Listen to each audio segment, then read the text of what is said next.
Hello अस्सलाम वालेकुम viewers. मैं राशिद महमूद चौधरी आपके लिए नेक्स्ट वीक के एनालिसिस लेकर हाजिर हूँ।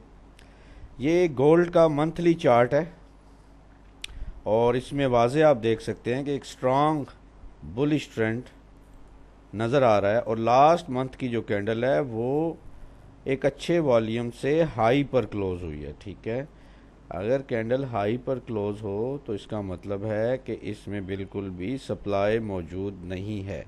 ठीक है, और ये वाज़े बाइंग की निशानी है, लेकिन चूंकि इसका साइज़ काफ़ी बड़ा है तो इसको क्लाइमेक्टिक एक्शन कह सकते हैं। इसकी वजह से मार्केट में थोड़ी या ज़्यादा सेलिंग आ सकती है अनटिल अनलेस मार्केट इसको इनगल्फ करे, उस वक्त तक ये बुलिश का ही साइन है। ठीक है, तो हम देखेंगे कि मार्केट कहाँ से दोबारा बुलिश हो सकती है। तो मंथली जो हमारे पास लेवल मौजूद है वो है 2961.21, यानी इस एरिया पर आकर आपको छोटे टाइम फ्रेम में को बुलिश का साइन मिल सकता है। ये इंपॉर्टेंट एरिया है, इसको अपने नोट में रखें। 2961 पॉइंट समथिंग। ठीक है, तो 2961 ये एरिया हो गया मंथली में। नीचे भी है 2728, वहाँ तक जब आई तो वो नेक्स्ट वीक देखेंगे। अच्छा, वीकली में आ जाएं। वीकली में आपको ये जो बुलिश मूव मिली है, इस बुलिश मूव में लास्ट ये नो डिमांड थी। ठीक है, नो डिमांड के बाद एक अप कैंडल बनी है जिसने इसकी हाई को ब्रेक करके क्लोज दिया है और उसके नीचे वीक है। नो डिमांड की हाई ब्रेकआउट हो जाए तो नो डिमांड जो है वो फेल हो जाती है। ठीक है, अगर नो डिमांड की लो ब्रेकआउट होती है तो ये वीकनेस की निशानी है, इसके बाद प्राइसेस नीचे आ सकती है। तो फिलहाल ये जो लास्ट वीक डाउन बार बनी है इसके नीचे विक मौजूद है। ठीक है, इसका मतलब है कि इसमें बाइंग हुई है। अब अगर नेक्स्ट वीक प्राइसेस इसकी लो को ब्रेक करके इनसाइड क्लोज कर देती हैं इसी लास्ट वीक की कैंडल के, या फिर प्राइसेस यहीं से यानी बुलिश कैंडल बना देती हैं, तो फिर भी ये बुलिश ही रहेगा। इसके बेरिश होने के लिए ज़रूरी है कि इसकी लो का ब्रेकआउट हो। ठीक है, यानी 3012.61 का ब्रेकआउट हो और प्राइसेस नीचे क्लोजिंग दे दें तो फिर ये वीक होगा और उसके बाद सेलिंग आ सकती है।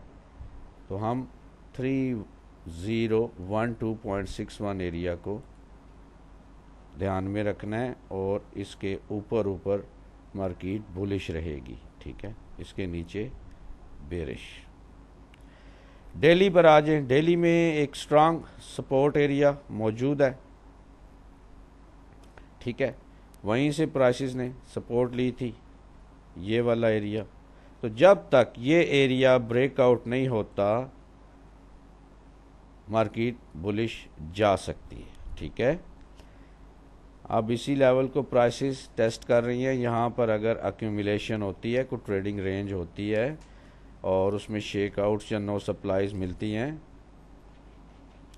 तो प्राइसेस ऊपर की जानिब जा सकती हैं। ठीक है, फर्स्ट मार्केट जो है वो इस एरिया को टेस्ट करके यानी यहाँ से बुलिश जाए और 3053 या 54 एरिया से दोबारा इसी सपोर्ट का टेस्ट करने आए और यहाँ से रिजेक्शन ले तो फिर ऊपर जा सकती है, नहीं तो इसी एरिया का टेस्ट करके अगर इस सपोर्ट को तोड़ती है तो नेक्स्ट प्राइसेस जो हैं वो 2912 या 13 तक आ जाएंगी। ठीक है, यही सपोर्ट है, यहाँ से ही प्राइसेस जो हैं बुलिश जा सकती हैं और यहाँ पर VSA का साइन देखा जाएगा।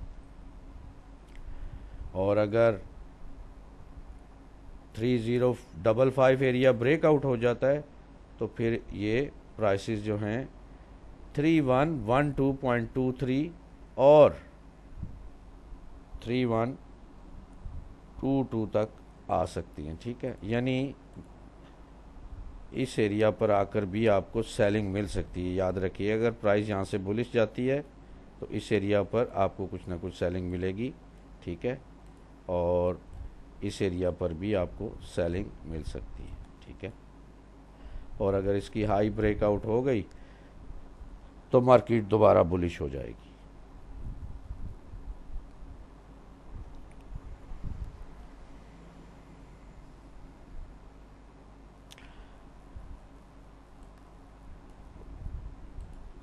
बीटीसी पर आ जाएं। बीटीसी जनाब जब तक अपनी जो वीकली है ना,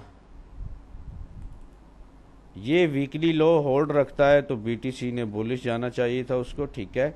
लेकिन उसके बाद एक इनसाइड बार बनाने के बावजूद आगे तमाम वीक बार्स बन रही हैं, ठीक है। ये नो डिमांड है, इसके साथ अप थ्रस्ट है, फिर एक बहुत हाई वॉल्यूम से up thrust type candle close हो रही है, ठीक है। तो बीटीसी में आपने ज़हन में रखना है कि अगर 80,790 का लेवल ब्रेकआउट होता है तो बीटीसी नीचे आएगा और नीचे 73,852 लेवल और उसके बाद फिर 69,500 समथिंग पर आ सकता है, ठीक है, बिग सिनेरियो में। और यहाँ पर जैसा कि आपके सामने लेवल लगा हुआ है, ये लेवल जो है सेलिंग का एरिया है, ठीक है। यूँ ही प्राइस इस एरिया को टेस्ट करती है, यहाँ से सेल करिए। अगर प्राइसेस इस एरिया को ब्रेकआउट करेंगी जो कि 89,598 है, यानी 89,000 समथिंग, उसके बाद उस एरिया का ब्रेकआउट करके प्राइस जो है 94,000 तक जा सकती है। यानी इसको इस तरह से ले कि प्राइसेस अगर ये ब्रेक करेगी तो इस एरिया को टेस्ट करेगी और यहाँ से सेलिंग आ सकती है, ठीक है।